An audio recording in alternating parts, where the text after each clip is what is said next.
তো আমি আপনাদেরকে বলছিলাম যে এই মাছগুলো সব ডিরেক্ট বাচ্চা দেয়। তো আমার এক পেয়ার মাছ অলরেডি বাচ্চা দিয়ে ফেলছে, ঠিক আছে। তো এই যে এখন যেগুলো দেখতেছেন এই যে ছোট ছোট ছোট ছোট ছোট ছোট এগুলো হচ্ছে মাছের পোনা। এই মাছগুলা ডাইরেক্ট আমি যতগুলা মাছ আনছি সবগুলা গাপ্পি যে যতগুলা মাছ আছে এরা সবাই কিন্তু বাচ্চা দেয়, নিজের বাচ্চা নিজে মনে করেন ডিম দেয় না, ডিরেক্ট বাচ্চা দেয়। তো এখন আপনাদেরকে বাচ্চাগুলো আমি দেখানোর চেষ্টা করি। আমি এই যে ডিম খাবা খাবা খাবা, এই যে দেখেন এরা। আসসালামু আলাইকুম দর্শকবৃন্দ, কি অবস্থা সবার, কেমন আছেন আপনারা? আপনাদের সবাইকে আমাদের নতুন একটা ভিডিওতে স্বাগতম।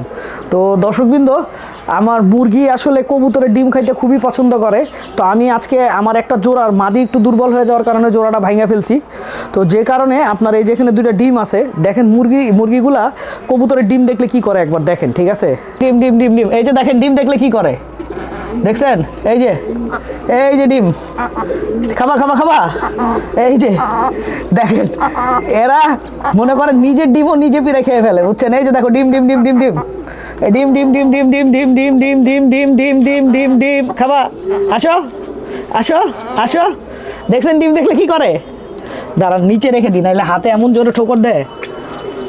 এই যে দেখছেন ডিমের মধ্যে একটু হয়ে গেছিল, ডিমটা হালকা জমেও গেছিল। ওরা মূলত ডিমের যে কুসুমটা থাকে না, এই কুসুমটা মনে করেন আপনার করে রাখায়। এই যে দেখেন দেখছেন কিভাবে খাইতেছে দেখেন। তো এটা হচ্ছে ওদের ফেভারিট খাবার।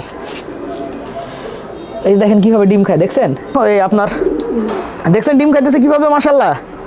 এটা হচ্ছে ওদের ফেভারিট খাবার। তো ওরা ডিম খাইতে থাকুক। আর সন্ধ্যা হয়ে গেছে, তো আপনারা দেখেন যে সন্ধ্যা হয়ে গেছে, এখনও আমাদের সাইডের শাটারটা খোলা। তো এই কারণেই কিন্তু মশা ঢুকে, জাস্ট এইটাই হচ্ছে আমার মশা ঢুকার মূল কারণ, বুঝতে পারছেন।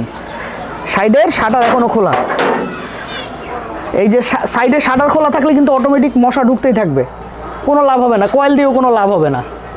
তো আসেন আগে আমরা শাটারটা বন্ধ করে দিই।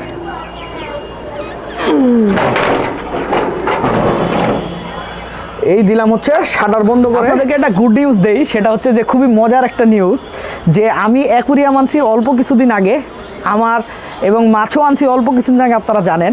তো আমি আপনাদেরকে বলছিলাম যে এই মাছগুলো সব ডিরেক্ট বাচ্চা দেয়। তো আমার এক পেয়ার মাছ অলরেডি বাচ্চা দিয়ে ফেলছে, ঠিক আছে। তো এখন আপনাদেরকে চলেন ওই মাছের বাচ্চাগুলো দেখাই। আর আরেকটা ব্যাপার হচ্ছে কি, যে এই মাছের বাচ্চাগুলা বড় করার একটা সিস্টেম আছে, সেই সিস্টেমটাও দেখাই, চলেন। আচ্ছা, আমার এই যে এখন যে আপনার বক্সটা দেখতেছেন, ঠিক আছে, এই বক্সের মাছগুলাই কিন্তু বাচ্চা দিছে, ঠিক আছে। এই মাছটার নাম হচ্ছে ডাম্বো মোজাইক। তো এইটা গাপ্পিরই একটা জাত, এবং সবচেয়ে মজার কথা কি জানেন, এই মাছগুলা ডাইরেক্ট আমি যতগুলা মাছ আনছি সবগুলা গাপ্পি যে যতগুলা মাছ আছে এরা সবাই কিন্তু বাচ্চা দেয়, নিজের বাচ্চা নিজে মনে করেন ডিম দেয় না, ডিরেক্ট বাচ্চা দেয়। তো এখন আপনাদেরকে বাচ্চাগুলো আমি দেখানোর চেষ্টা করি। আমি জানি না আসলে পারবো কি পারবো না, কারণ বাচ্চা দেখানোটা অনেক কঠিন হয়ে যাবে।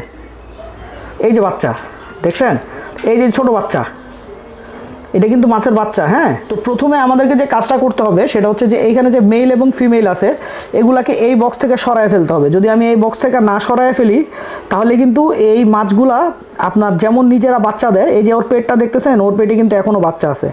তো ব্যাপারটা হচ্ছে এখন যদি আমি ওদেরকে সরায় না ফেলি, ওরা কিন্তু নিজেদের বাচ্চা নিজেরাই খায় ফেলবে। তো এই কারণে এখন ওকে আমার সরায় দিতে হবে।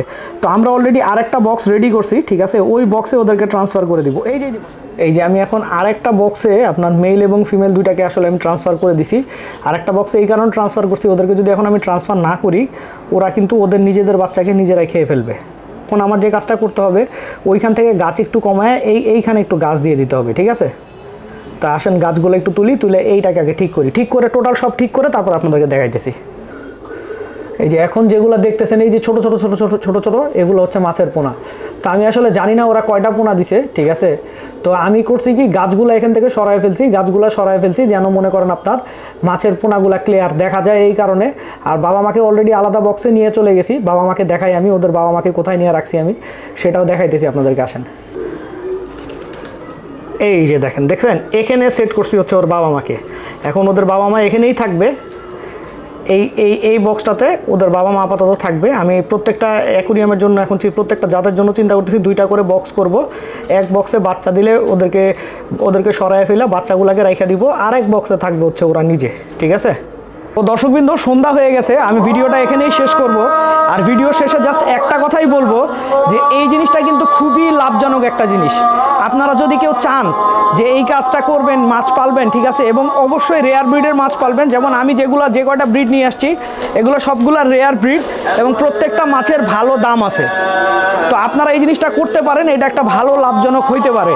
এবং আমি কিভাবে কি করতেছি না করতেছি সব আপনাদেরকে আপ টু বটম দেখাবো, ঠিক আছে। এবং আমার কাছে মনে হচ্ছে এইখান থেকে আপনার লাভবান হওয়া সম্ভব। ভিডিওটা এখানেই শেষ করছি। আপনারা সবাই ভালো থাকবেন, 5 ওয়াক্ত নামাজ পড়বেন। আসসালামু আলাইকুম।